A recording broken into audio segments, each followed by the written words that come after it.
127వ కీర్తన మొదటి వచనం చదవండి. 127వ కీర్తన మొదటి వచనం. యెహోవా ఇల్లు కట్టించని ఎడల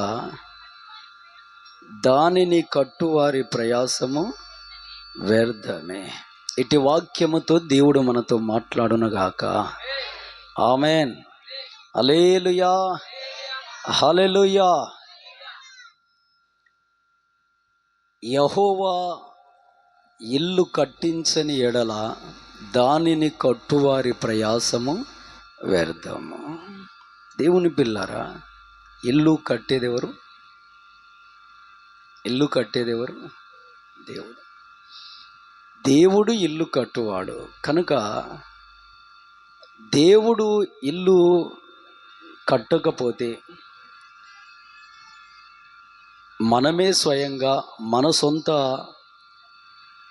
ఆలోచనలతో ఇల్లు కట్టుకున్నామనుకో, అది వ్యర్థమని దేవుని వాక్యం అంది. హల్లెలూయా, హల్లెలూయా. అది వ్యర్థమని దేవుని వాక్యం అంది. ఎన్నో తిప్పలు పడతారు ఇల్లు కట్టుకోవడానికి. స్త్రీలైనా పురుషులైనా చాలా తిప్పలు పడతారండి. కానీ మీకు నేను సెలవిచ్చేది, నువ్వెన్ని తిప్పలు పడి నీ ఇల్లు కట్టుకోవాలనుకున్నా దేవుడు కట్టకపోతే అది నిష్ప్రయోజనము అంటుంది దేవుని వాక్యము. హల్లెలూయా, హల్లెలూయా. దేవుని పిల్లలారా, మరి అందరి ఇండ్లు దేవుడు కడతాడా? ఇప్పుడు దేవుడి మందిరానికి వచ్చారండి, వచ్చారు, బాప్తీసం పొందారు, బలలో చేయేస్తున్నారు. ఇప్పుడు వాళ్ళందరి ఇండ్లు దేవుడు కడతాడా? వాస్తవికంగా చెప్పాలంటే కట్టాలి. వాస్తవికంగా చెప్పాలంటే దేవుడు కట్టాలి. ఎందుకంటే మందిరానికి వచ్చాం, బాప్తీసం పొందాం, బలలో చేసాం, కట్టాలనా కట్టొద్దా? కట్టాలి దేవుడు. కానీ కట్టట్లే. దేవుని పిల్లలారా, ఎందుకు కట్టట్లేదంటే, ఒక ఉదాహరణ బైబిల్ గ్రంథంలో లూకా సువార్త 16వ అధ్యాయంలో మనం వెళ్తే ఇక్కడ ఒక కుటుంబం కనబడుతుంది. ఆయన మంచి ధనవంతుడు. గరే కూర్చో, మంచి కూర్చో, లైన్లో కూర్చో. నువ్వేటో కూర్చున్నావు, నీకు స్పెషల్గా చెప్పాలా? ముందు జర, ముందు వెనుక జర. నువ్వు ఒకటి మధ్యలో ఇక్కడ కూర్చో, ఇక్కడ నువ్వురా, జరిగిటు మాట్లాడారా? ఏం లేదు, కోదండం దిత్తే. హల్లెలూయా. వాళ్ళ దిక్కు ఒకరు అబ్జర్వ్ చేస్తున్నాండి. ఎవరైనా మాట్లాడారంటే నాకు కంప్లైంట్ చేయండి. ఆమెన్. హల్లెలూయా. వీళ్ళకంటే చిన్న చిన్న పిల్లలు చౌటుప్పల్లో ఆ కీబోర్డ్ నేర్చుకుంటున్నారు. మరి మీరు ఎందుకు నేర్పిస్తలేరు పిల్లలకు? డోల్ నేర్చుకుంటున్నారు. ఎందుకంటే రానున్న దినాల్లో పరిచర్య అభివృద్ధి అయితే కావాలగా పరిచారకులు. ఆమెన్. హల్లెలూయా. దేవుని పరిశుద్ధ నామానికి మహిమ కలుగునుగాక. ఆమెన్. వాళ్ళు మొత్తము 6 మంది అన్నదమ్ములండి. ఎంతమంది? 6 అన్నదమ్ములు. 6 మంది మంచి ధనవంతులు. ఆ 16వ అధ్యాయము నేను నిన్న రాత్రికాల సమయంలో 12 గంటల టైంలో చదువుతున్నా. కొన్ని అధ్యాయాలు చదువుతాను ఒక రోజు కొన్ని. అయితే చదువుతుంటే దేవుడు నాతో మాట్లాడిండు. 6 మంది అన్నదమ్ములు, వాళ్ళు మంచి డబ్బు గలవాళ్ళు, ధనికులు. ఆర్థికంగా ఎలాంటి ఇబ్బందులు లేవు వారికి. చాలామంది అనుకుంటారు డబ్బుంటే ఇల్లు కట్టబడుతుంది, డబ్బుంటే దేవుడు ఉంటాడు. ఇవి అజ్ఞానపు ఆలోచనలండి. డబ్బు ఉంటే కలహాలు రేపుతుంది. ఇది వాస్తవం. తల్లి గర్భంలో నుండి పుట్టిన బిడ్డలే కొట్టుకొచ్చేస్తారు. సొంత స్వరక్తము కలిగిన బిడ్డలే. దేని కొరకు? డబ్బు కొరకు. కానీ దేవుడు ఉంటే వాళ్ళంతా సమాధానపరచబడతారు. ఆమెన్. హల్లెలూయా, హల్లెలూయా. దేవుని పిల్లలారా, వీళ్ళు 6 మంది మంచి ధనికులు. వాళ్ళంతా ఒకే ఫ్యామిలీగా ఉన్నారు. అయితే కొన్నాళ్ళ తర్వాత పెద్దోడికి ఆయుష్ కూడి చనిపోయాడు. చనిపోయిన తరువాత వాడు ఎక్కడ ఉన్నాడంటే, బైబిల్లో యేసుక్రీస్తుల వారు చెప్తున్న విషయం ఇది. ఆయన శరీరధారిగా భూమి మీద ఉన్నప్పుడు ప్రభు చెబుతున్న మాట ఇది. స్వయంగా సృష్టికర్త నోట వచ్చిన మాటలువి. ఆ చనిపోయిన ఆ ధనికుడు ఎక్కడున్నాడంటే అగ్ని గుండములో కాలుతున్నాడంట. చదవండి, లూకా సువార్త 16వ అధ్యాయము 24వ వచనము, 25వ వచనం, 28వ వచనం వరకు ఇలా చదువుకుంటూ వెళ్తుంటే ఈడు అగ్నిగుండంలో కాలుతూ ఏమంటున్నాడు? పరదేశంలో ఉన్న అబ్రహామును చూసి, తండ్రివైన అబ్రహామా, నా యందు కనికరపడి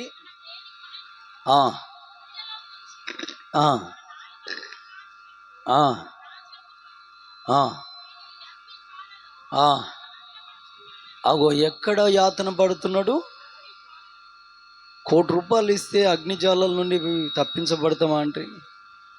లేదా మన ఇంటి స్థలం రాసిస్తే అగ్నిజ్వాలల నుండి బయటికి వెళ్తామా అండి? దేవుని పిల్లలారా, చాలా గొప్ప ధనవంతుడు. వీళ్ళు మొత్తం 6 మంది. కానీ కాలుతున్నది ఎక్కడ? అగ్ని గుండములు. ఆ అగ్ని జ్వాలల మధ్య కాలుతూ దాహం వేస్తుంటే, అగ్నిలో కాలుతుంటే దాహం వేస్తుంది కాండి.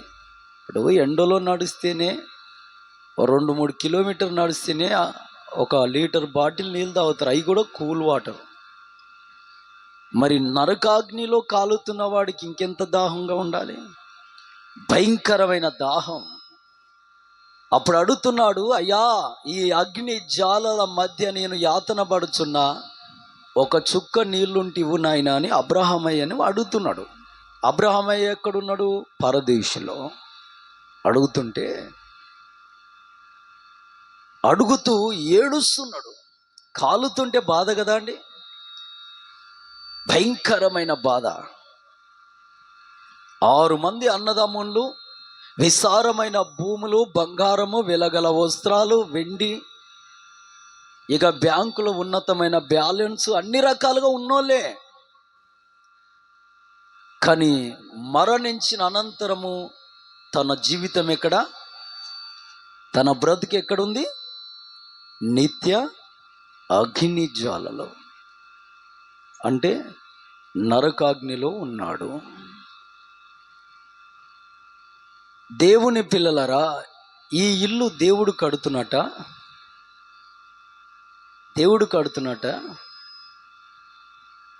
కాదండి. ఈ ఇల్లు దేవుడు కడుతున్నట్టు కాదు. వాళ్ళ కుయుక్తితో, వాళ్ళ తెలివితో, వాళ్ళ చాతుర్యాలతో, వాళ్ళ యొక్క మోసాలతో, వాళ్ళ అక్రమాలతో, అన్యాయాలతో డబ్బు సంపాదించారు, కోటీశ్వరులు అయ్యారు. ఈ భూలోకమే ఇక శాశ్వతమని జీవించారు. కానీ మరణించిన అనంతరం వాడికి అర్థమైంది, నరకం ఉంటుందని, పాతాళం ఉంటుందని. భూమి మీద నీతిగా, నిజాయితీగా, పరిశుద్ధముగా బతుకుతూ దేవుని చేత ఇల్లు కట్టించుకోకపోతే బ్రతుకు అనంతరము నిత్య నరకాగ్ని. అందుకే ఆ అగ్నిజ్వాలలో కాలుతూ వాడొక మాట అంటాడు, అయ్యా, నేను ఎలాగైనా నరకాగ్నిలకు వచ్చే పడ్డాను, కాలుతున్నాను, ఇక నేను ఇక్కడ నుండి బయటికి రానికి ఛాన్సు లేదు, నాకు తోస్తుంది. కనుక నేను ఎలాగైనా ఇక ఇక్కడ పడ్డాను కాబట్టి, కాలుతున్నా కాబట్టి, యాతన భరించలేకపోతున్నా గనక నాకు భూమి మీద 5 మంది సహోదరులు ఉన్నారు, నాకు 5 మంది తమ్ముళ్ళయ్యా భూమి మీద ఉన్నారు. అగో వాళ్ళ దగ్గరకు ఒక దైవజనుని పంపించి, చనిపోయిన తర్వాత నరకం ఉంటుంది అని తెలియజెప్పండి అయ్యా అని పాతాళములో ఉండి అడుగుతున్నాడు. అబ్రహమయ్య గారిని అడుగుచున్నాడు. అప్పుడు అబ్రహమయ్య అంటున్నాడు,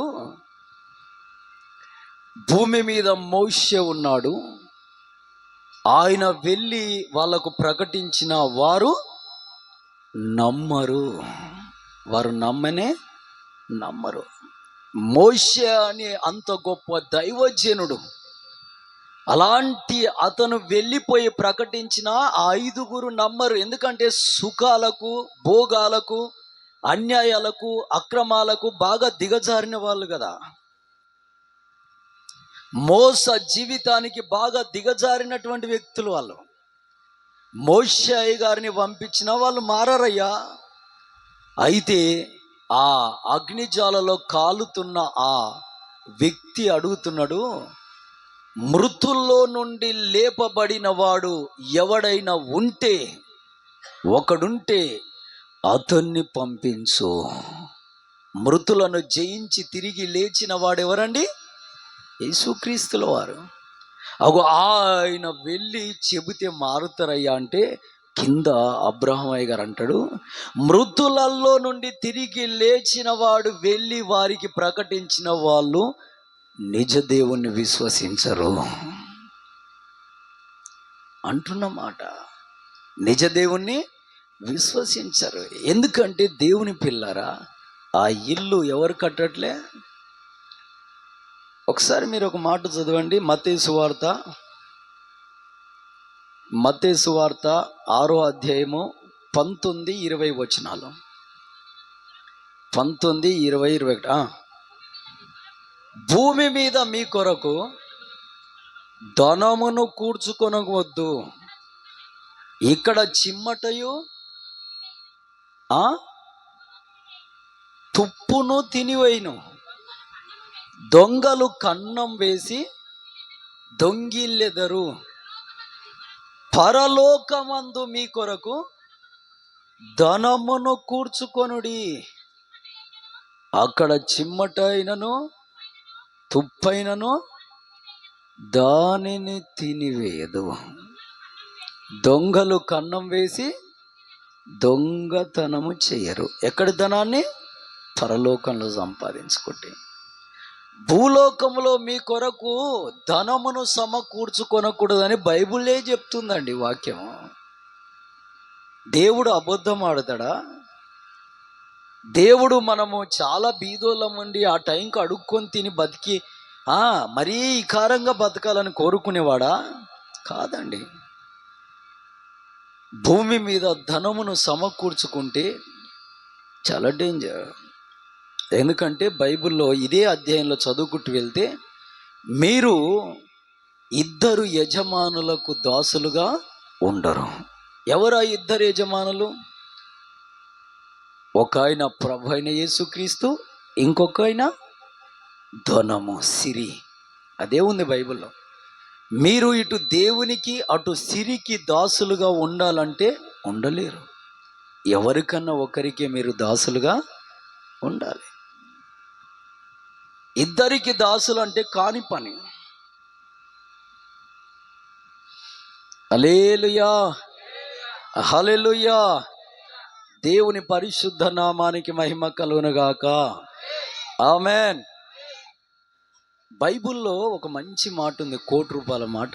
చదవండి, మత్తయి సువార్త 11వ అధ్యాయం 28వ వచనం. మత్తయి సువార్త 11:28. ఇగో మంచి ఆయన ఏంది? ఆయన లేవు నీళ్ళు చల్లు, లేదంటే ముఖం మీద నీళ్ళు లేవు, డబ్బాలు నీళ్ళు. అమ్మ, 7 చర్చిలో వచ్చి నిద్రపోతుండా ఆయన. కానీ చిన్న చిన్న పిల్లలు వచ్చి కూర్చోటే వాటర్ లేవు అక్క ఎవరి దగ్గర. మరి తీసుకు ముఖం కదా మీద కూడా మీకు తెలుసుగా లేవైనా హల్లెలూయా. భయం నేర్పాలే పిల్లలకు. దేవుని పరిశుద్ధ నామానికి మహిమ కలుగును గాక. ఆమెన్. ఏంట్రా నిద్రపోతున్నావు? రాత్రి అని డ్యూటీ వచ్చింది అయినా రేపటి నుండి రాత్రి అంతా చదివి బైబుల్ అయినా సరే పుస్తకాలు ఆయన చదువుకునే పుస్తకాలే రాత్రి అంతా తెల్లారు 5 గంటల దాకా చదివి తెల్లారు నిద్రపోని ఆ పని చేయండి. ఆమెన్. హల్లెలూయా హల్లెలూయా. చదవండి. ప్రయాసపడి వినాలి, జాగ్రత్త. ప్రయాసపడి ఎక్కడ? భూమి మీద ప్రయాసపడి ఏం మోసుకుంటున్నామంట? మనం ప్రయాసపడి ఏం సంపాదించుకుంటున్నాము? భారము. ప్రయాసపడుతున్నాం, అటు ఉరుకుతున్నాం, ఇటు ఉరుకుతున్నాం, ఆ పని చేస్తున్నాం, ఈ పని చేస్తున్నాం, ఎన్నో కుయుక్తులు చేసే పనుల్లో నిజ దేవుని పక్కన పెట్టి సర్వోన్నతుడైన ఆ సృష్టికర్తను పక్కన పెట్టి ఈ ప్రయాసలన్నిటి ద్వారా మనం ఏం సంపాదించుకుంటున్నామంట? భారమును. భారమును. హల్లెలూయా హల్లెలూయా. మనము క్రీస్తుని నమ్మామంటే, ఆయన సన్నిధికి వస్తున్నామంటే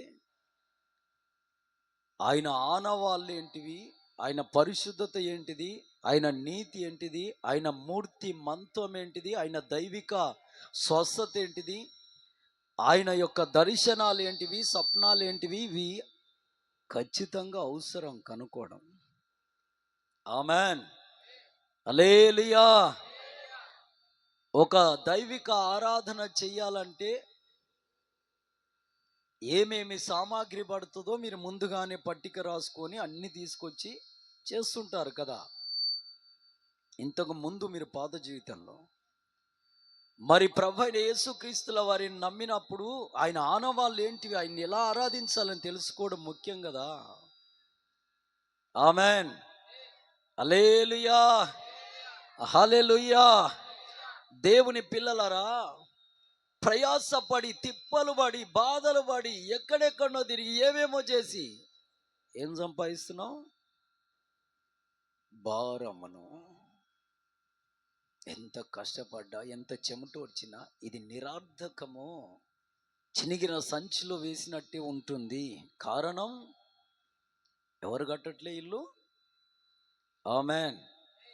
హల్లెలూయా హల్లెలూయా. దేవుని పిల్లలారా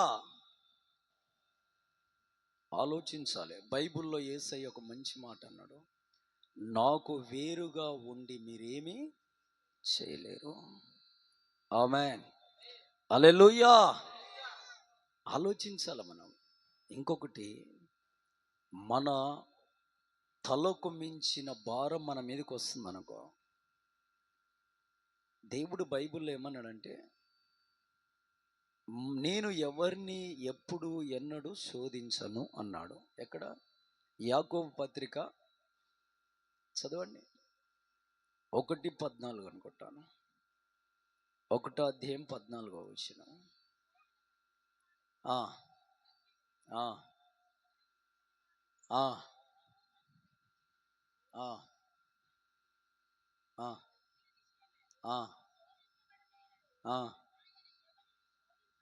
అగో ₹1,00,00,000 మాట అండి. ఏంటిది? ఆయన ఎవడిని శోధింపడు. కిందేముంది? ఎవడైనా శోధింపబడుచున్నాను, అది దేవుని చేత శోధింపబడుచున్నాను అనకూడదు. ప్రతి వాడును తన స్వకీయమైన దురాశల చేత శోధనకు దొరుకుతాడు. హల్లెలూయా హల్లెలూయా. ఆయన ఎవరిని శోధింపడండి. మరి శోధింపబడుచున్నామయ్యా అని దేవుని వల్ల శోధింపబడుచున్నామని అనకూడదంట. ఎందుకు అనొద్దంటే, ప్రతి వాడు ప్రతి వాడు స్వకీయమైన దురాశల చేత శోధింపబడుచున్నారు. భారం ఎలా వస్తుందండి? ప్రయాసలు. హల్లెలూయా, హల్లెలూయా. ప్రయాసపడి భారం సంపాదించుకుంటాం, భారం మోస్తున్నాం. కొంతమంది వలసకు పోతారు. వలస. దేవుని పిల్లారా, కుటుంబాన్ని పక్కన పెట్టి, దేవుణ్ణి పక్కన పెట్టి, దేవుని సన్నిధి పక్కన పెట్టి, దైవిక ఆరాధన పక్కన పెట్టి, నిత్య ఆరాధన ప్రార్థన జీవితాన్ని పక్కన పెట్టి వలస వెళ్తారు. అలా వెళ్ళింది బైబిల్లో ఒక ఆమె. ఎవరావిడ చెప్పు. ఒక ఆవిడ వలస వెళ్ళిందండి బతుకు తెరువు కొరకు. బెత్లెహేము అనే ఆ పట్టణాన్ని వదిలిపెట్టి మోయాబు పట్టణానికి వెళ్ళింది ఒక ఆవిడ. ఎవరావిడ తెలియదా? అన్ననా ఏదో ఒకటి వేస్తే గోలీ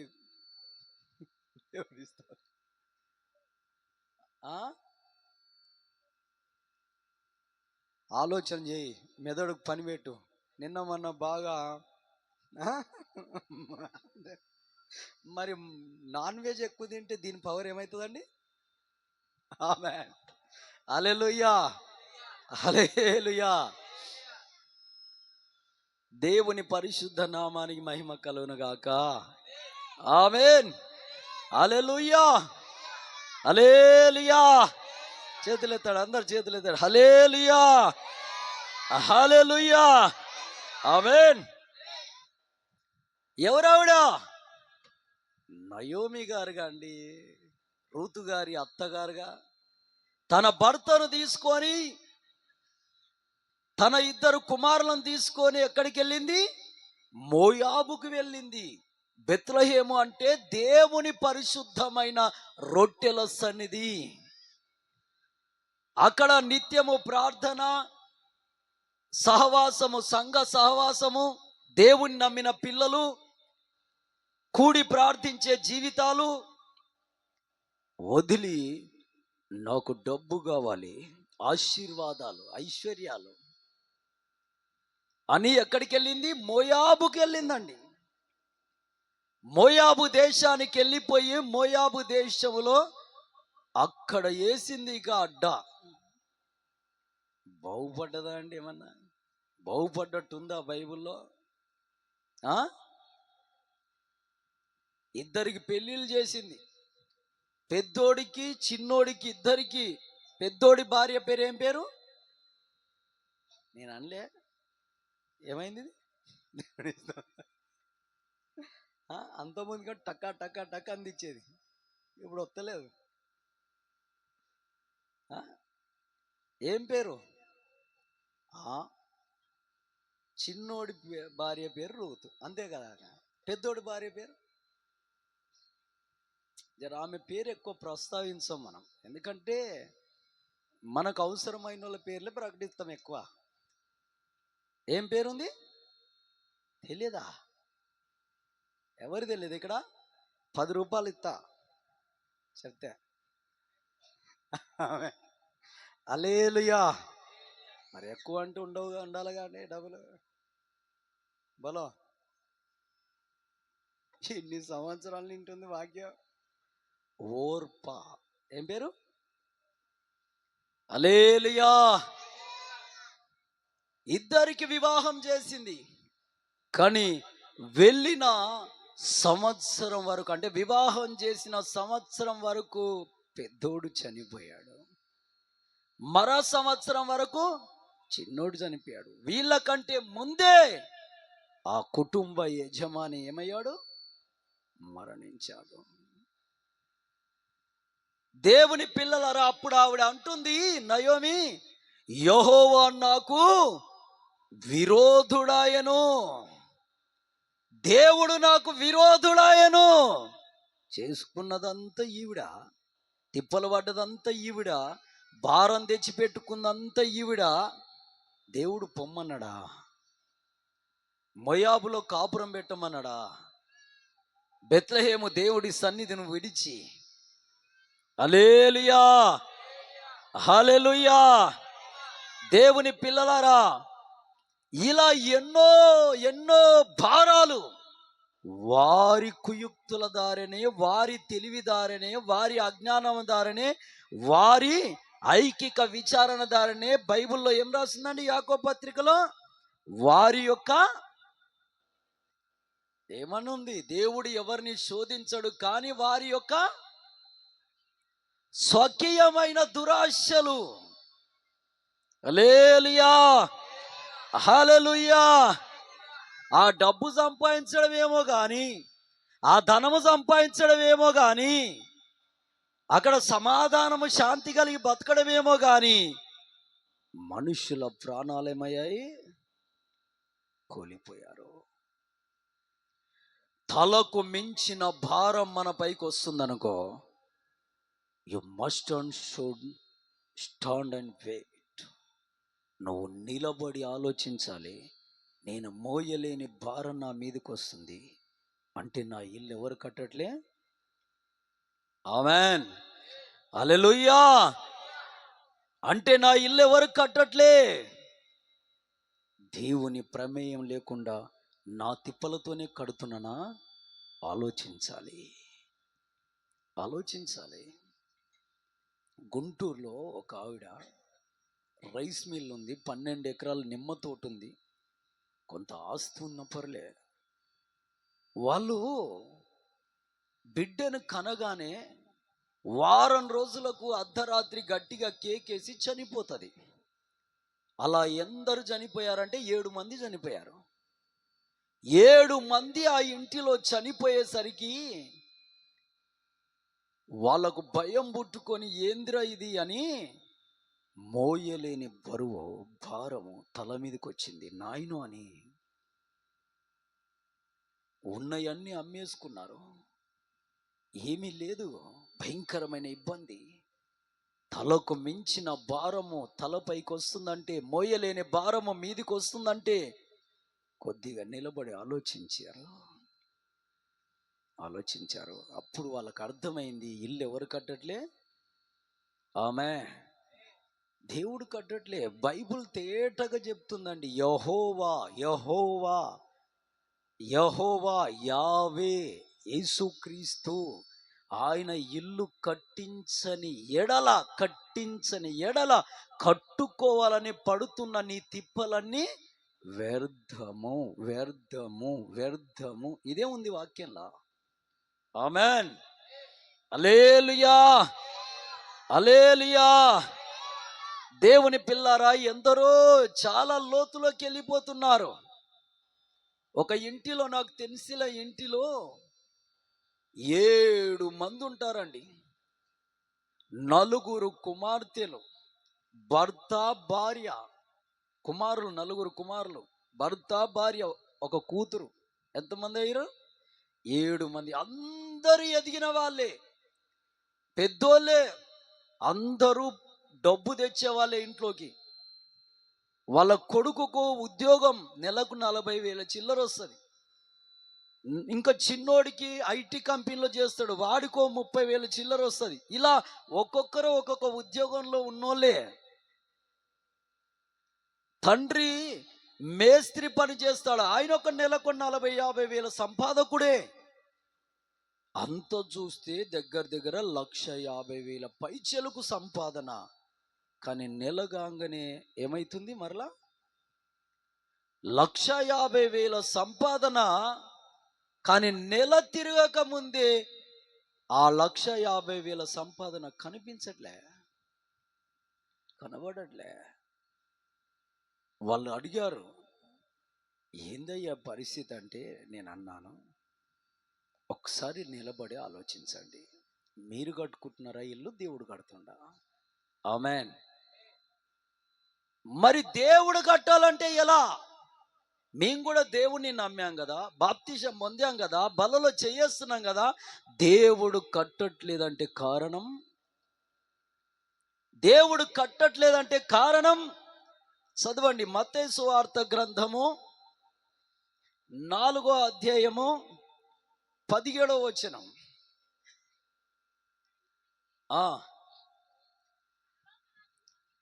పరలోక రాజ్యము సమీపించినది, మారు మనసు పొందుడి. ఆమేన్, హల్లెలూయా. ఇల్లు ఎప్పుడు దేవుడు కట్టడంటే, దేవుని బిడ్డ, నీకు మారు మనసు లేనప్పుడు దేవుడు ఇల్లు కట్టాడు. ఆమేన్. లేదయ్యా, నేను చర్చికి వస్తున్నానుగా, బాప్తిసం పొందానుగా, బల్లలో చేయేస్తున్నానుగా, అవసరమైతే పాటలు కూడా పాడుతానుగా, అవసరమైతే ఉపవాసాలు ఉండి ప్రార్థన చేస్తానుగా, అవసరమైతే వాక్యాన్ని కూడా బోధిస్తాను కదా. హల్లెలూయా. ఇవన్నీ అవసరమే, కానీ దేవునికి విలువైనది ఏంటిదండి? మారు మనసు. ఆమేన్.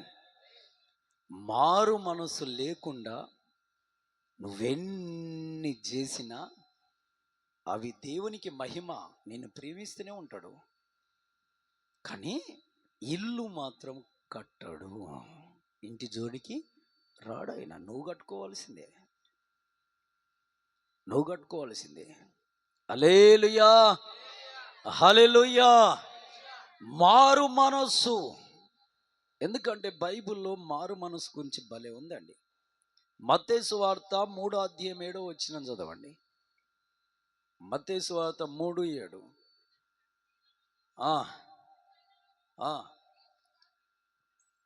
అగు అనేకులు బాప్తిసం పొందవచ్చుట చూచి ఏమంటుండు? బాప్తిసం ఇచ్చే యోహాన ఏమంటుండు? సర్ప సంతానమా. సర్పం అంటే ఎవరితో పోల్చాడు? సాతానుతో. సాతానుతో అంటే సాతాను సంతానమా. రాబోయే దేవుని ఉగ్రతను తప్పించుకొనుటకు మీకు బుద్ధి చెప్పిన వాడెవడు? అగో ఏమంటుండు? మారు మనసు పొందుడి. ఆమేన్, హల్లెలూయా, హల్లెలూయా. మారు మనసు పొందాలి. ₹1,00,00,000 మాట ఉంది బైబిల్లో, చదవండి దగ్గర. లూకాసు వార్త 15వ అధ్యాయము 7వ వచనం. లూకాసు వార్త 15వ అధ్యాయం 7వ వచనం.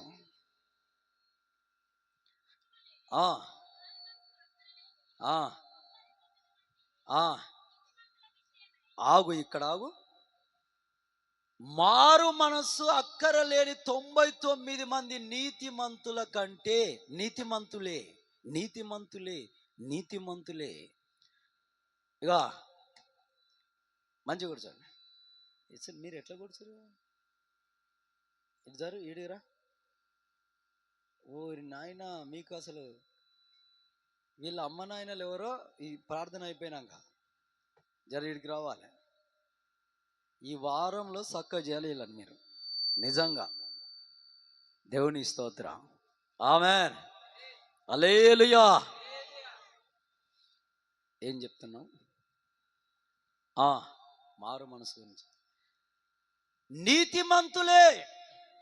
ఇప్పుడు కొంతమంది ఏం చేస్తారని, ఇంటికి వెళ్తే మంచి భోజనం పెడతారు, అవసరమైతే థమ్సాప్ తెప్పిస్తారు, అవసరమైతే అప్పటిదప్పుడు మటన్ తెచ్చి వండిస్తారు, చికెన్ తెచ్చి వండిస్తారు, అప్పటిదప్పుడు చక్కని భోజనం తయారు చేసి పెడతారు. మంచి ఆతిథ్యం ఇచ్చే కుటుంబమే. ఇంకొకటి, అన్యాయం ఏం లేదు, నీతిమంతులే. ఎవరైనా ఇద్దరికి కలహం ఏర్పడి, ఇప్పుడు ఈ చెల్లెలు ఉంది, అవ్వ ఉంది, వీళ్ళిద్దరికి ఏదైనా కలహం జరిగి వస్తే వీళ్ళిద్దరికి నీతిగా న్యాయం బోధిస్తారు.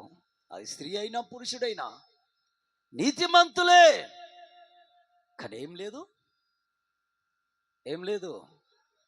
ఆమేన్, హల్లెలూయా, హల్లెలూయా. బైబిల్లో లోతయ్య, అబ్రహామయ్య గారి తమ్ముని కుమారుడు లోతు, నీతిమంతుడు అని రాయబడ్డది బైబిల్లో. నీతిమంతుడు, నీతిమంతుడు, నీతిమంతుడు, నీతిమంతుడే. కానీ మారు మనసున్నోడా? మారు మనసున్నోడా? చెప్పట్లా నోరిప్పక. మారు మనసున్నోడా? ఆమెన్. నీతిమంతుడే. దేవుని దూతలు వచ్చిన ఇంటికి చేర్చుకొని భోజనం పెట్టి అక్కడికి వచ్చినటువంటి పాపాత్ములకు తన కుమార్తెలను అప్పగించడానికైనా వెనకకు జారని నీతిమంతుడే. కానీ మారు మనసు లేనివాడు. ఆమేన్. హల్లెలూయా, హల్లెలూయా. తను ఎక్కడ జీవించొద్దో అక్కడ జీవిస్తున్నాడు. తను ఎవరితో సహవాసం చేయొద్దో వాళ్ళతో సహవాసం చేస్తున్నాడు. తను ఏ మాటలు మాట్లాడొద్దో ఆ మాటలు మాట్లాడుతున్నాడు. తను ఏ జీవితం జీవించొద్దో ఆ జీవితం జీవిస్తున్నాడు. కానీ నీతిమంతుడు అని ముద్ర వేయబడ్డది. మారు మనసున్నాడా? లేదండి. బైబిల్లో ఒక డేంజర్ మాట ఉంది తెలుసా? తన కుమార్తె, లోతు గారి కుమార్తెలు తన తండ్రి వలన గర్భవతులైరి అని రాయబడ్డది. నీతిమంతుడయ్యి ఉండొచ్చు కానీ మారు మనసున్నోడా? మారు మనసున్నోడా? డబ్బు గల్లవాడై ఉండొచ్చు కానీ మారు మనసున్నోడా? ఆమేన్. హల్లెలూయా, హల్లెలూయా. దేవుని పరిశుద్ధ నామానికి మహిమ కలుగును గాక. ఆమేన్, ఆమేన్, హల్లెలూయా. మంచి భక్తుడు గుంటూరులో ఉండేదండి, గొప్ప దైవజనుడు యేసన్న గారు. ఆయన దగ్గర ఒక ఆయనని అన్ని విధాలుగా చదువు చదివి అన్ని రకాలుగా ఎదిగినవాడు, మస్తు జ్ఞానం ఉన్నోడు. లోకానుసారంగా ఇలాంటోడు ఉంటే మంచిగా ఉంటుందని తనకు కుడి భుజంగా పెట్టుకున్నాడంట. పెట్టుకుంటే ఒక 2-3 సంవత్సరాలు తనతో ఉండి 6 కోట్ల రూపాయలు లెక్కలు కూడా అందరికి ఆయనకే అప్పగించాడంట. ఈ అయ్యగారు ఏం చేశాడు? లెక్కలు కూడా ఆయనకే అప్పగించాడంట. అప్పగిస్తే ఒకరోజు ఒక ఊరికి ప్రార్థనకు పోతురంట. ప్రార్థనకి వెళ్తుంటే బండి మధ్యలో పాడైపోతే నడుచుకుంటూ పోదాం పారా అని పోతే ఊరి బయట, ఇప్పుడంటే చక్కగా బాత్రూమ్లు కట్టుకున్నారు, అప్పుడు బయటికి కదండి పోయేటోళ్ళు, కనుక అంత రోత ఉంటుంది. ఆ చెప్పులు వేసుకొని నడుస్తుంటే ఆ రోత తొక్కారంట. తొక్కితే ఓ స్మెల్ వస్తుంది కానీ వాసన వస్తుంది. వాడు అంటాడంట, చదువుకున్నాడు, లోకానుసార జ్ఞానం ఉన్నోడు, ఏమో తొక్కామయ్యా అని వాడు ఏలేసి వాసన చూస్తున్నాడంట. ఆ యేసన్న గారు అంటే, ఊరి పిచ్చోడు, తొక్కితే వాసన కనబడతలేదురా. అప్పుడు అర్థమైందంట అయ్యగారికి, అరే ఈడేదో డేంజర్ అట్టుండ్రా అన్నంత లోపే కొంత డబ్బు తన ఖజాన్లోకి వెళ్ళి ఖాళీ చేశాడంట. మంచి జ్ఞానం ఉన్నోడే కానీ మారు మనసున్నోడా? దేవుని కానుకల డబ్బుల్లో నుండి ఏం చేశాడు? హల్లెలూయా, హల్లెలూయా. దేవుని పరిశుద్ధ నామానికి మహిమ కలుగును గాక. ఆమేన్, ఆమేన్. కాబట్టి నీతిమంతుడు అనేది ముఖ్యం కాదు, ఇక్కడ మారు మనసు పొందుటనే దేవునికి ముఖ్యము. ఆమేన్, హల్లెలూయా. ఇక్కడ ఏం రాయబడ్డది? లూకా సువార్త 15:17 లూకా సువార్త 15:7 ఏం రాయబడ్డదండి? మారు మనసు అక్కర్లేని 99 మంది నీతిమంతుల కంటే మారు మనసు పొంది ఒక పాపి విషయమై పరలోకంలో గొప్ప సంతోషము. ఆమేన్. మారు మనసు పొందితే పరలోకంలో గొప్ప సంతోషము. ఆమేన్, హల్లెలూయా. అసలు మారు మనసు అంటే ఏందయ్య గారు? నువ్వు మారు మనసు ఒకటే డబ్బా కొడుతున్నావు. అసలు మారు మనసు అంటే ఏంటి అని కొందరు అనుకుంటురేమో. మారు మనసు అంటే ఏం చెల్లంటే, నువ్వు పుట్టినప్పటి నుండి యేసుక్రీస్తు నమ్ముకొని నీళ్ళల్లో బాప్తిస్మాల తొట్టిలో నిలబడి ప్రమాణం చేస్తావే, ప్రభువా ఇక నా పాత జీవితం అంతా సమాధి చేస్తున్నాను ప్రమాణం చేసి బాప్తిసం పొందుతావే. అగో అప్పటి వరకు, పుట్టినప్పటి నుండి బాప్తిసం పొందేంత వరకు నువ్వేవే పనులు చేసినావో, ఏ చూపులు చూసినావో, ఏ ఆలోచనలు చేసినావో, ఎంత మురికి అంటించుకున్నావో, ఎంత చెడు జీవితం జీవించినావో, అదంతా ఏం కావాలి? దాన్నంతా బాప్తిసం పొందాక మారాలి. మారు మనసు అంటే అది. ఆమెన్. ఇప్పుడు బాప్తిసం పొందాక కూడా పొందక ముందున్న జీవితమే ఉందనుకో, నీకు మారు మనసు లేనట్టే లెక్క చెల్లెలా. అక్క, అయ్యా, మారు మనసు లేనట్టు లెక్క. హల్లెలూయా, హల్లెలూయా. బాప్తిసం పొందాక కూడా అదే జీవితం అయితే, అదే బ్రతుకైతే, అదే లెక్కలైతే, అదే క్రమం అయితే, పాత జీవితమే ఇంకా చచ్చిపోకుండా బయటకు వస్తుందంటే మారు మనసు లేనట్టు లెక్క. మారు మనసు లేని కుటుంబాన్ని ఎవరు కట్టరు? ఎవరు నోరు లేవాయింది? దేవుడు కట్టడండి. అది లెక్క నేను అనేది. మారు మనసు లేకపోతే దేవుడు కట్టడు. అట్లెట్లయ్యా, నేను దేవుడిని నమ్మానుగా అయ్యా, బాప్తిసం పొందానుగా అయ్యా, బలలో చేస్తున్నానుగా అయ్యా, వేస్తున్నావు కానీ ఏం లేదు నీకు, మారు మనసు లేదు. పాత జీవితాన్ని ఇంకా నువ్వు సమాధి చేయలే, పాత జీవితాన్ని ఇంకా దాచుకున్నావు. దేవుడు ఇల్లు కట్టాలంటే మారు మనసు ఇంపార్టెంట్. Amen, amen. అయ్యా దేవుణ్ణి నమ్మి 10 అయ్యా, 20 అయ్యా, 30 అయ్యా, 18 ఏళ్ళు అయ్యా అంటే ఏం లాభం? మనసు మార్చుకోండి. మనసు మార్చుకోండి, ఏం లాభమో? మనస్సు మార్చుకుంటే బాప్తిసం పొందిన అనంతరమే నీ మనసు మారాలి. ఒకవేళ దేవుని పిల్లారా, ఇప్పటి వరకు ఇంకెవరైనా మనసులు మారకపోతే, బాప్తిసం పొందావా, బలలో చేస్తున్నావా, మనసు మార్చుకోలేదా, అదే మాటనా, అదే తీరా, అదే జీవితమా? ఒకసారి ఆలోచించు. అదే చేష్టనా? అయితే నువ్వేం యేసు ప్రభువుని నమ్ముకున్నట్టు, మారు మనసు ఏం పొందినట్టు? హల్లెలూయా. 99 మంది నీతిమంతుల కంటే మారు మనసు అక్కర్లేని, మారు మనసు పొంది ఒక పాపి విషయమై పరలోకంలో దేవునికి దేవదూతల గొప్ప సంతోషము. ఆమేన్, హల్లెలూయా. ఈరోజు నీ ఇల్లు దేవుడు కట్టడానికి ఛాన్స్ ఇవ్వు. నీ ఇల్లు కట్టడానికి దేవునికి కాస్త ఛాన్స్ ఇవ్వు తల్లి, తండ్రి, అయ్యా, ఛాన్స్ ఇవ్వండి. ఆయనకు ఛాన్స్ రావాలంటే నువ్వు మారు మనసు పొందాలి. ఆమేన్, ఆమేన్, హల్లెలూయా. ఎందుకంటే ఆయన నీ ఇల్లు కడితే నీ ఇంటి చుట్టూ ఎవరి కంచె ఉంటుంది? ఇప్పుడు ఆయన వేసిన కంచెలోకి సాతానుడు ప్రవేశించుట సాధ్యమా? ఇప్పుడు యోబు గ్రంథంలో ఏముందండి? యోబు గ్రంథం తీయండి. సాతానుడు పరలోకానికి వెళ్ళాడు, దేవదూతల మధ్య నిలబడ్డాడు. దేవుడు చూశాడు, సాతానా ఎక్కడి నుండి వచ్చావు అన్నాడు. నేను భూమి మీద అటు ఇటు తిరుగుతూ వచ్చానయ్యా అన్నాడు. సరే, మరి భూమి మీద నా సేవకుడు, నా దాసుడు ఉన్నాడు కదా, యోబు ఎలా ఉన్నాడు అని అడిగాడు. అడిగితే అప్పుడు సాతానుడు ఏమంటున్నాడు? చదవండి ఆ మాట. నీవు నా సేవకుడైన యోబు సంగతి ఆలోచించిదివా? యథార్థవంతుడును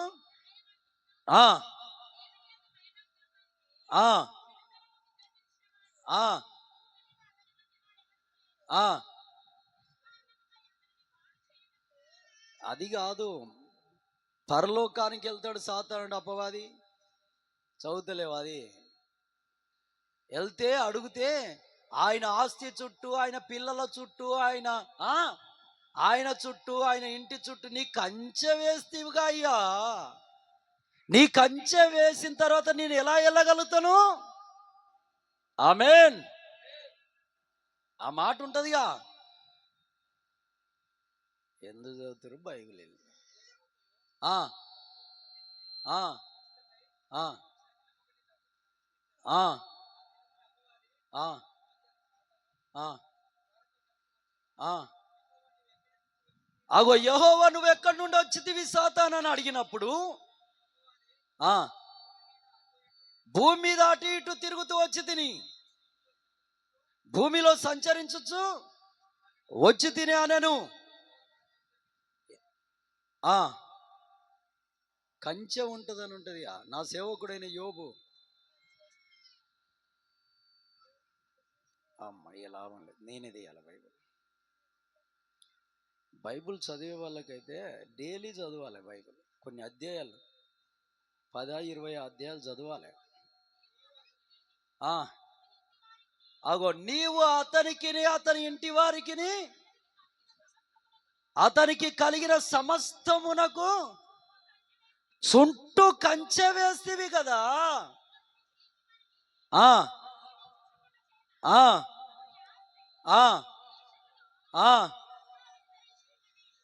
చూడండి, ఎవరి కంచె ఉందంట? ఆయన కంచె వేయబడ్డది గనక నేను వెళ్ళుటకు అయ్యే పనేనా? ఆమేన్.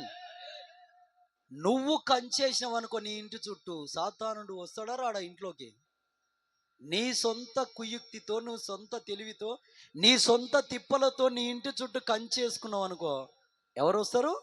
సాతానుడు రాగలడు. కానీ దేవుడు కంచె వేస్తే రాగలుగుతాడా? అపవాది రాగలుగుతాడా? దెయ్యాలకు ఎడ్డువాడు. సాతాను శక్తుల కోటాను కోట్ల దెయ్యపు శక్తులకు వాడే తల. అలాంటోడికే ఇంటిలోకి వెళ్ళే అవకాశం లేదంటే ఇక మంత్రం ఏడవస్తుంది, చేతబడి ఏడవస్తుంది? రాగలుగుతాయా దేవుని కంచె ఉంటే? కానీ ఈ రోజుల్లో చాలా మంది ఏం చేస్తున్నారు తెలుసా? దేవునికి ఛాన్స్ ఇవ్వట్లే ఇల్లు కట్టడానికి.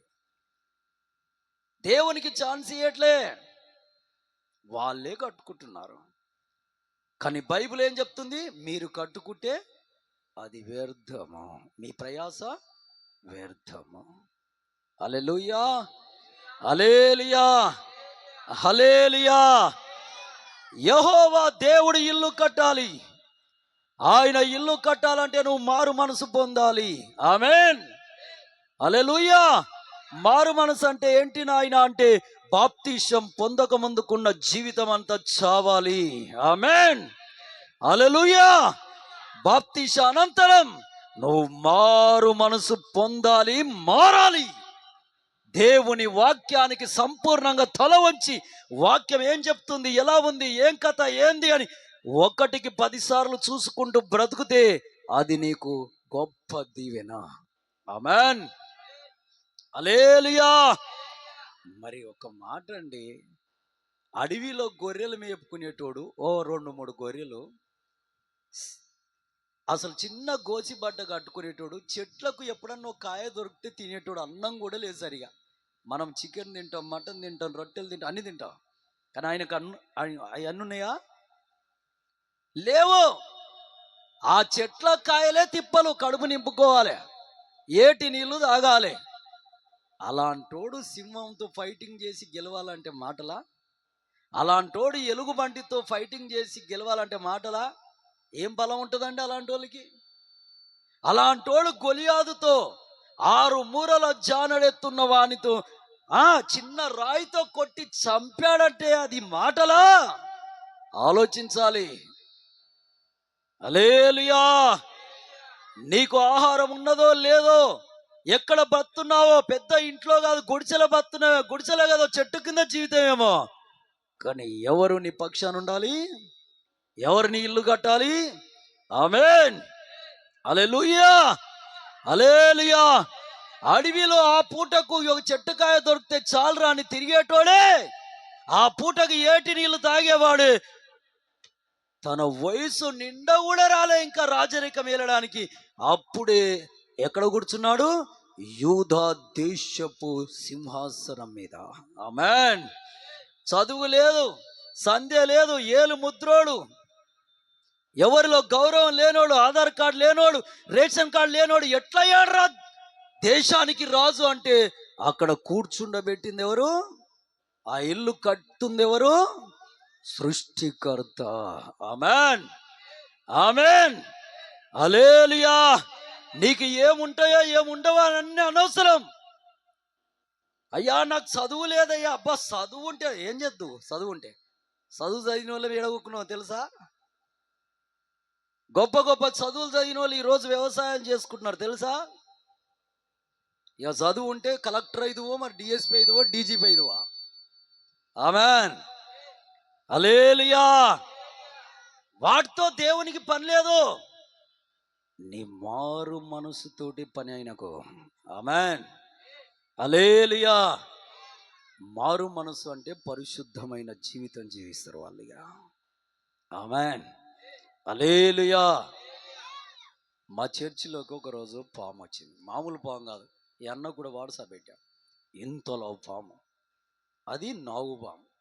అది గేట్ లోపల నుండి మన బాప్తిస్మాలు తీసుకున్న తొట్టి ఉందిగా అక్కడి వరకు వచ్చిందట. వచ్చి పెద్ద పడిగ తీసింది. ఇంత మన అయ్యగారికి ఎక్కువ భయం దొంగలంటే కాదు, మన అయ్యగారికి ఏదంటే భయం కాదు, పాములంటే అబ్బా భయంకరమైన భయం. పాములంటే మన కుక్క కూడా ఆ పాము కానీ పురుగు కానీ చూసిందంటే అప్పుడే పసి కడుతుంది, మరుగుతూనే ఉంటుంది. ఈ అయ్యగారికి అర్థమవుతుంది, పాము పురుగు వచ్చింది, నేను బయటికి వెళ్ళొద్దు, లాక్ వేసుకొని లోపల ఉండాలి. ఆమె, హల్లెలూయా, హల్లెలూయా. దేవుని పిల్లలరా, అది వచ్చేసి ఇంత పెద్ద పడి తీసేసరికి నాయనో అని దెబ్బ కదురుకొని పోయి రూమ్లో పడ్డాడు. డోర్ పెట్టేసాను, దానికి జాలీలు గీళ్ళు అన్నీ పక్కన పడి చీమ కూడా పోదాంలో ఆ రూమ్లోకి. కానీ అది మెల్లగా వెళ్ళి, నేను ఎందుకంటే అప్పుడప్పుడు కుర్చీ వేసుకుని అక్కడే కూర్చుంటాను, భోజనం చేశాక అక్కడే కాస్త తిరుగుతుంటా కొన్ని సందర్భాల్లో. అక్కడికి వచ్చింది, వచ్చి ఆ బాప్తిస్మాల తొట్టి దాకా వచ్చింది. దాని తల తీసి ఆ బాప్తిస్మాల తొట్టి మీద ఇలా పెట్టి అక్కడనే చనిపోయింది. సంపత్ వీళ్ళంతా వెళ్ళిపోయారు. పాము అనేసరికి వెళ్ళిపోయి చౌటు పళ్ళు నుండి కూడా వచ్చారు. వచ్చేసి కర్రలు గిర్రలు పట్టుకొని, గడ్డపర్రలు అవన్నీ పట్టుకొని ఇక దాన్ని చంపాలని పోయి దాన్ని ఇలా ఇలా కదిలిస్తే ఎడగలుగుతుంది, ఇలా ఇలా అంటే లేదు, చనిపోయింది. ఎవరి కంచె ఉంటుందండి? మారు మనసు పొందిన వారి చుట్టూ ఎవరి కంచె ఉంటుంది?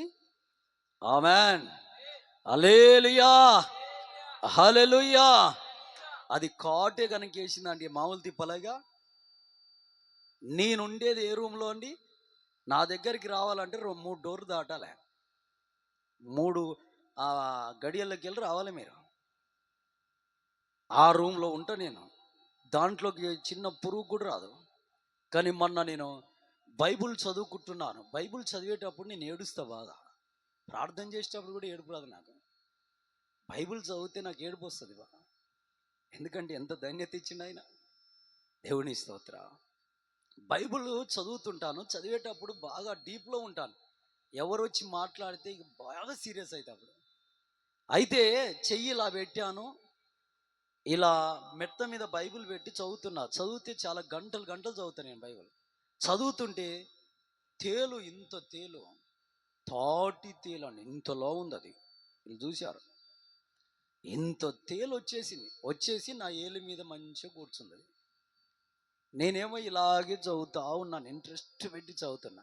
మరి అది కాటేయచ్చుగా అండి, అది కాటేయచ్చుగా, వెయ్యాలనే వేయద్దా? ఉత్తగా నిలబడితే వచ్చి కుట్టిందంట తేలు.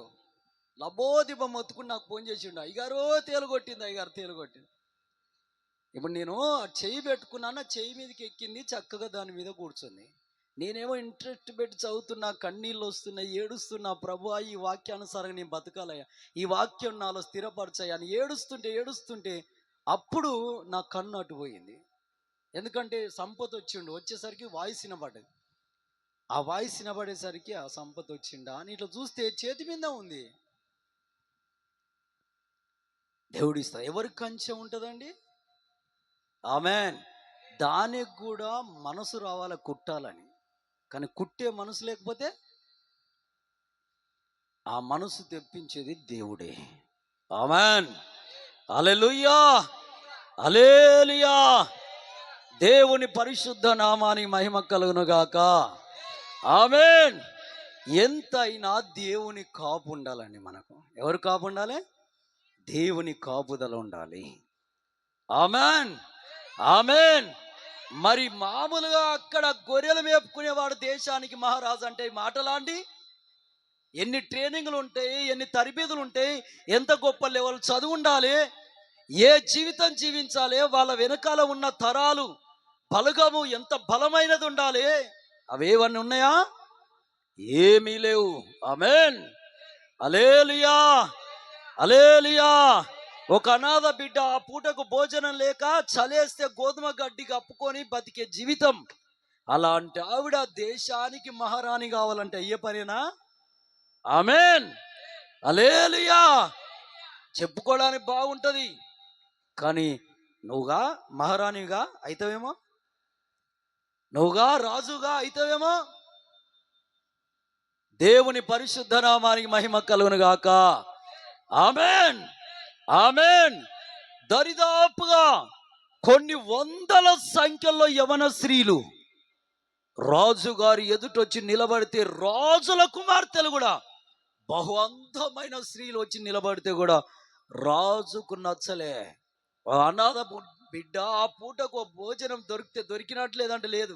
ఎంత జిగ్గిపోయి ఉంటారండి. వాళ్ళ జుట్టుకు మంచి అఫీషియల్గా ఏదైనా జుట్టు కట్టుకోవడం, మంచి ఆయిల్ పెడతారా, మంచి అత్తరు రాసుకుంటారా, మంచి డ్రెస్సులు ఉంటాయా? సాధారణమైన గేయ నిర్ణయించినటువంటి అలంకరణ తప్ప వేరొక అలంకరణ అలంకరించుకుని ఒక రాజు ఎదుట నిలబడితే ఆమె వైపు రాజు మనసు ఎవరు తిప్పారు? దేవుడే. ఆమేన్, ఆమేన్, హల్లెలూయా, హల్లెలూయా.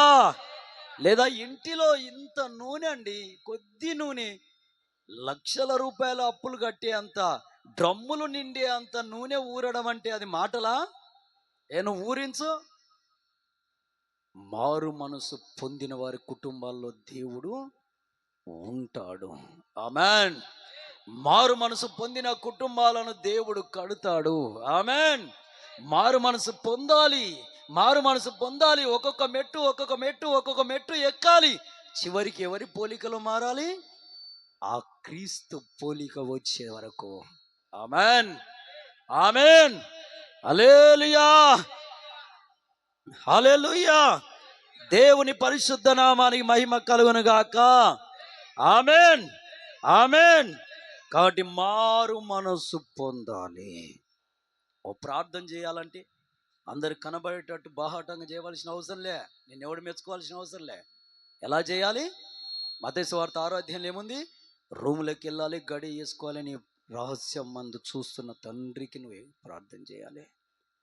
ఎవరికైనా ధర్మం చేసేటప్పుడు 10 మంది చూడాలని చేయవలసిన అవసరం లే. ఎలా చేయాలి? నా తండ్రి చూస్తున్నాడు చాలు. ఆమేన్, హల్లెలూయా, హల్లెలూయా, హల్లెలూయా. రేపటి దినం గురించి చింతపడొద్దు. రేపటి దినం దేవుడిస్తే వస్తుంది, నువ్వు సంపాదించుకునేది కాదు కదా. ఆమేన్, హల్లెలూయా, హల్లెలూయా. నేను అనేది ఒకటే మాట, మారు మనసు ఇంపార్టెంట్. అది దేవునికి ఇష్టం. దేవుణ్ణి నమ్మిన, ఇప్పుడు ఉదాహరణకు చిన్న మాట 2 నిమిషాలు ముగిస్తా. ఇప్పుడు ఈ చెల్లెలు ఉన్నది, లేదా ఒక ఇద్దరు లేచి నిలబడండి, రారా ఇద్దరు నిలబడండి, చేతులు కట్టుకొని మోకాలు వేయండి, మోకాలు వేయండి, జరగాల్సిన జరగ. బాబు వీళ్ళకి డిగ్రీలు ఇస్తున్నట్టు నవ్వుతురు ఇలా అంటున్నారు. దేవుడు ఇస్తాడు. ఇప్పుడు ఈ అబ్బాయి ఉన్నాడు, ఈ అబ్బాయి యేసు ప్రభు సువార్త విన్నాడు, మారు మనసు పొందాడు, బాప్తీసం పొందాడు, బల్లలో నమ్మకంగా చేస్తున్నాడు. బ్రతుకంత ఎలా ఉంది? దేవుని వాక్యానుసారంగా ఉంది, మంచిది. ఏ టైంకి ప్రార్థన చేయాలని చేసుకుంటున్నాడు, జీవితం అంతా మార్చుకున్నాడు. జీవితం అంతా ఏమైంది? మారింది. దేవుడి స్తోత్రం. బాప్తీశానికి ముందున్న జీవితం అంతా సమాధి చేయబడ్డది, బాప్తీసం తర్వాత మారిపోయాడు. అబ్బాయి ఉన్నాడు, సువార్త వెళ్ళింది, యేసుప్రభుని నమ్ముకున్నాడు, బాప్తిసం పొందిండు, బల్లలో చేయేస్తుండు ఆ అబ్బాయి. కానీ ఏం లేదు, మళ్ళా సిగరెట్ తాగేదే ఉంది, కళ్ళు తాగేదే ఉంది, బూతు మాటలు మాట్లాడేదే ఉంది, చెడు జీవితం జీవించేదే ఉంది. కానీ చర్చిలో మాత్రం బల్లలో చేస్తాడు, బాప్తిసం పొందిండు, అవసరమైతే డోలు కూడా కొడతాడు. ఇప్పుడు ఈయన కుటుంబాన్ని ఎవరు కడతారు?